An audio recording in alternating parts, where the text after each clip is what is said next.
Hello welcome to KLM physio hospital friends చాలామంది నన్ను అడుగుతున్నారు సయాటిక్ అంటే ఏంటి, సయాటిక్ కంప్రెషన్ అంటే ఏంటి. ఫ్రెండ్స్ చూసినట్టయితే మనకి సర్వైకల్ నుంచి కాక్సిటైల్ వరకు మనకి బ్రెయిన్ నుంచి బ్లడ్ సప్లై అవుతూ వస్తుంది ఫ్రెండ్స్. ఇక్కడ ఇది నడుం భాగం నుంచి కిందకు వస్తుంది. ఎప్పుడైతే డిస్క్ బలిజ్ అయినప్పుడు, కొలాప్స్ అయినప్పుడు ఏదైతే బ్లడ్ సప్లై ఉందో ఆ బ్లడ్ సప్లై నర్వ్ అనేది కంప్రెస్ అవ్వడం వల్ల దాన్ని సయాటిక్ కంప్రెషన్ అంటారు.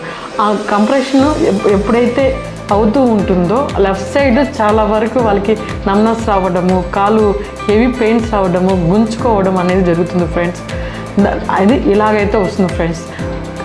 కొన్ని కేసులు అయితే ఫాల్ డౌన్, కింద పడడము, రోడ్డు యాక్సిడెంట్లో కూడా కింద పడినప్పుడు ఎప్పుడైతే నర్వ్ అనేది కంప్రెస్ జరుగుతూ ఉంటుందో, బ్లడ్ సప్లై వెళ్ళకుండా అడ్డుపడుతుంటుందో అప్పుడు కంపల్సరీగా పెయిన్ వస్తుంది.